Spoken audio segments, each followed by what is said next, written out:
Anxiety can feel like a storm in your chest, racing thoughts, a pounding heart, and a relentless whisper that everything's about to fall apart. Whether it's a looming deadline, a strained relationship, or just the weight of the unknown, anxiety hijacks your peace, making every moment a battle. The Buddha, who faced his own fears under the Bodhi tree, didn't just conquer anxiety.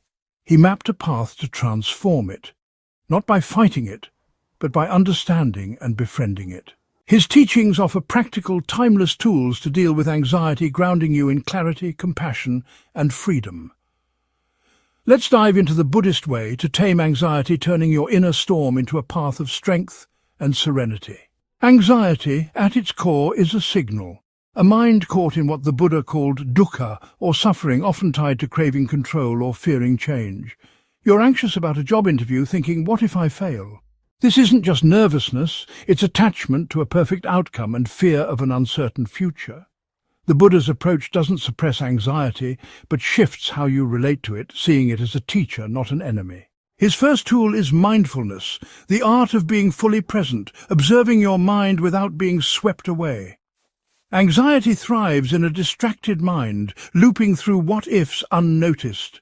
Mindfulness pulls you back to now, where anxiety's grip weakens.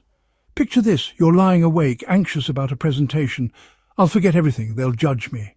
Pause, feel your breath, slow and steady. Notice the warmth of the bed, the hum of the night. Label the thought worrying. This doesn't erase anxiety but creates space, letting you see it's just a thought, not reality. The Buddha used mindfulness to face Mara's doubts, staying rooted in the moment. You can face your anxiety the same way, grounding yourself in what's real.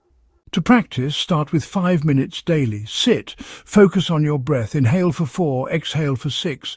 When anxious thoughts arise, I'm not ready, this is too much. Note them as thinking and return to the breath. In daily life, pause when anxiety spikes. Feel your feet, name the feeling, fear, and breathe. Track it. Journal one mindful moment daily, like noticing an anxious thought and letting it pass. Mindfulness builds a mind that observes anxiety, not one consumed by it. The second tool is embracing impermanence, the Buddha's truth that everything changes, your emotions, your circumstances, even your anxiety. Anxiety feels eternal. I'll always feel this way. This problem will never end. This permanence fuels panic, trapping you in a cycle of dread. Impermanence frees you. This moment of anxiety is fleeting, already shifting. You're stressed about a health scare, thinking, this will ruin me. Pause. Remind yourself, this is now, not forever. The Buddha saw change as liberation, staying calm amid life's flux. You can too. Your anxiety isn't your life, it's a passing cloud. To cultivate this, reflect daily. What worried you a week ago? Most faded. Pair it with a mantra. This will pass. When anxiety hits, say, a fight with a friend, write one way it could shift a talk, time healing, act on it. If you cling, but this feels so real, breathe and repeat the mantra. In daily life, notice impermanence. A panic eases, a storm clears. If you're anxious about an exam, see it as one moment, not your future. Track it. Journal one impermanent moment daily, like letting a fear dissolve. Impermanence softens anxiety's weight, making it a visitor, not a resident. The third tool is compassion, the Buddha's antidote to the isolation and self-criticism that amplify anxiety. Anxiety often pairs with harshness. Why am I so weak? I should be over this. This inner critic tightens the knot. Compassion loosens it. You're anxious about a social event, thinking, I'll embarrass myself. Pause. Place a hand on your heart and say, this is hard and I'm doing my best. This self-compassion, rooted in the Buddha's care for all beings, calms the mind, reminding you you're human, not broken. The Buddha showed kindness to himself through doubt. You can through anxiety. Extend compassion outward. Anxiety makes you feel alone, but others struggle too. Your co-worker's short temper? Maybe they're anxious. Wish them ease silently. May you be free. This connects you, shrinking anxiety's bubble. Practice metta. Spend 5 minutes daily wishing well. Yourself, a loved one, a neutral person, a difficult one. May you be happy, may you be calm. In daily life, do one kind act hourly, smile, listen, help. If anxiety resists, I can't handle this. Note it and act kindly anyway. Track it, journal one compassionate moment daily, like forgiving your nervousness. The fourth tool is wisdom, seeing through the illusion of a fixed self, anatta. Anxiety often centers on I. I'm a failure, I'm in danger. The Buddha taught there's no solid you, just a flow of thoughts, sensations, moments. That loser after a bad day? It's not you, it's a thought. Wisdom asks, who's anxious? You'll find no permanent victim, just a feeling. This perspective, grown through reflection, dissolves anxiety's core, freeing your mind to breathe. To build wisdom, spend 5 minutes nightly asking, what's true now? Maybe you saw anxiety's impermanence or a thought's falseness.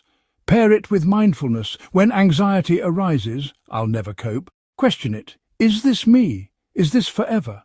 In daily life, apply it. If a deadline panics you, ask, what's driving this fear? This softens reaction. Track it.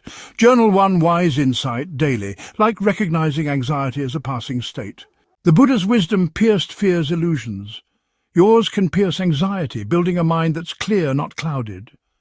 The fifth tool is right action. The Buddha's call to act with purpose, not reaction. Anxiety paralyzes, I'm too scared to try, or pushes rash choices, like avoiding a problem. Right action breaks this.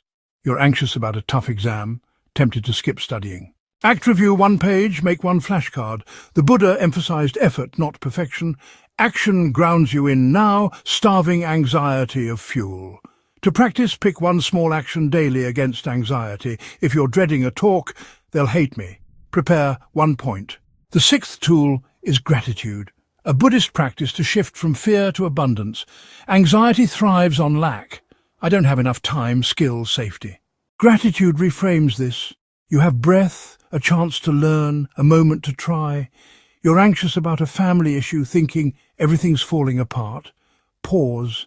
Name 3 things you're grateful for, a kind word, a quiet corner, your effort. This grounds you, loosening anxiety's grip. The Buddha saw gratitude as joy's source, sustaining his path. You can sustain your peace with it. These 6 tools, mindfulness, impermanence, compassion, wisdom, right, action, gratitude, deal with anxiety by shifting your mind from fear to freedom. The Buddha's path doesn't erase anxiety, but transforms it into a teacher, guiding you to peace. You're not your fears, you're the awareness, the choice, the heart that endures. Start now, take a mindful breath, name 1 gratitude and act on 1 small step. Anxiety's storm is passing, meet it with calm.